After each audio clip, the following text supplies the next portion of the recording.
Cảm xúc hiện tại của mình là vô cùng là phấn khích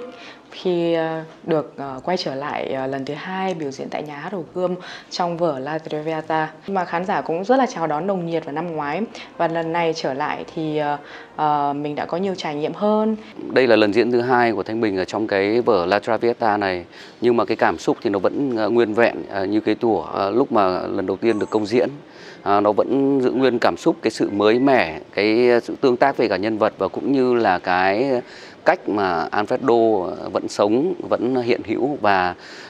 muốn chứng minh một cái tình yêu, một cái sự khát khao ở trong tình yêu.